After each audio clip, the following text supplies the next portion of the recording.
మిగిలిన వాళ్ళు ఎవరికి రాదు. కావాలితే చూడు, అన్ని మతాలు సమానం అనే గుడ్డిగాడి దేవుడు మనోడే. అంతెందుకు మొన్న రంజాన్ అయిందా? రంజాన్లో హలీం ఎక్కువ ఎవరు తిన్నారనుకుంటున్నావు?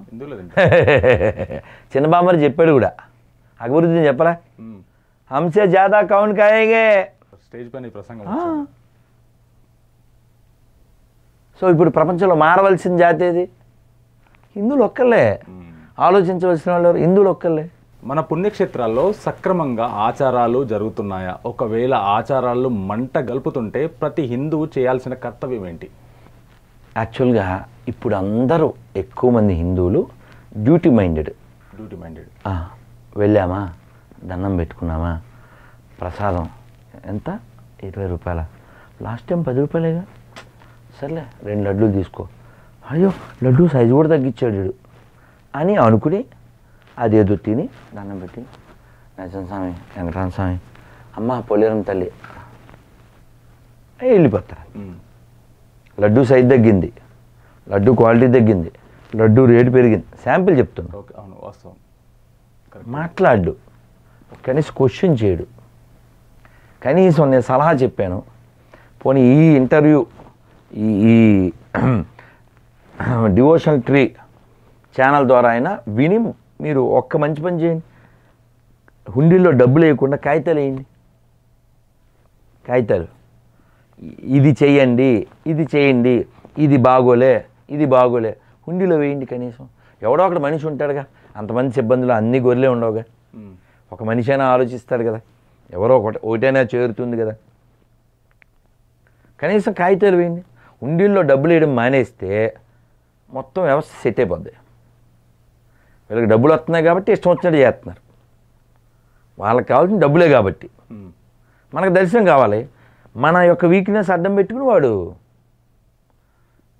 ఇష్టం వచ్చినట్టు చేస్తున్నాడు. ఏదంటే అది మార్చేయడం, ఎలా అంటే అలా మార్చేయడం,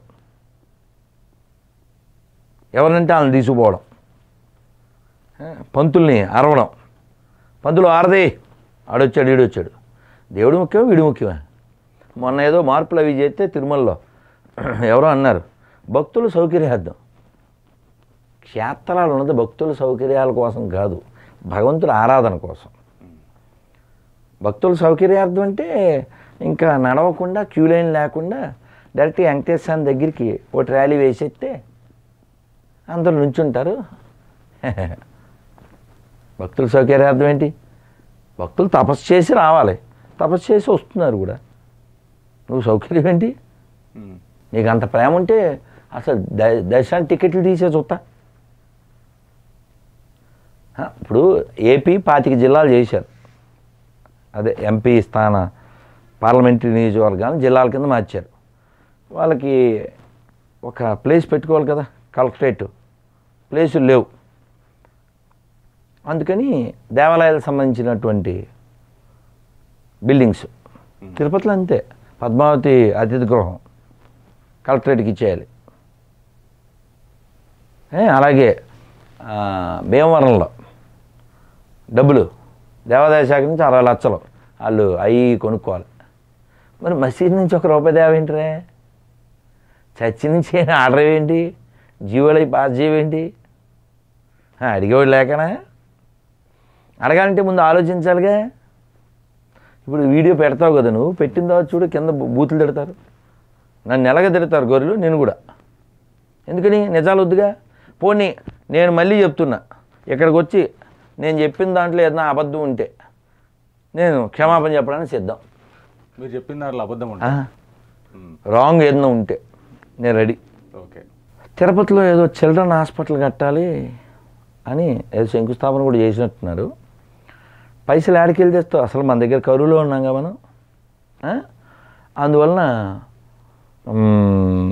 వెంకటేశ్వర స్వామికి ఉదయాస్తమాన సేవ అని ఒకటి ఉంటుంది, 1,00,000-1,50,000 ఉండేది. దాన్ని 1,00,00,000-1,50,000 చేసి, ఏదో సున్నాలదే కదా పెద్ద వాల్యూ లేదని సున్నాలు పక్కన పెట్టేసేసి టికెట్లు అమ్మేద్దామని ప్లాన్ చేశారు.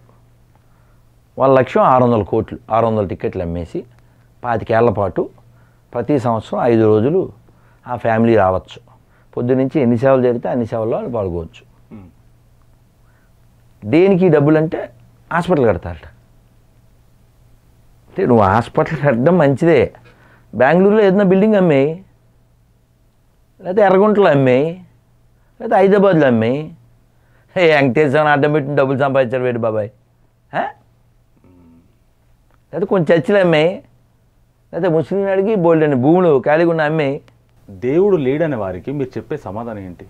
ప్రతి వ్యక్తికి స్వతంత్రం ఉంది, ఏది నమ్మాలి ఏది నమ్మకూడదు. మనం శాస్త్రాన్ని విశ్వసిస్తాం కాబట్టి దేవుడు ఉన్నాడు అంటాం, అంతటా ఉన్నాడు అంటాం, ఆయన్ని చాలా పేర్లతో పిలవచ్చు అంటాం. కొందరు ఫిక్స్డ్ మైండ్, లిమిటెడ్ బ్రెయిన్తో ఆ పేరుతోనే పిలవాలంటారు. కొందరు నాస్తికవాదులు, దేవుడు లేడు, ఈ జగత్తు దానంతటా అదే పుడుతుంది, అదే నశిస్తుంది.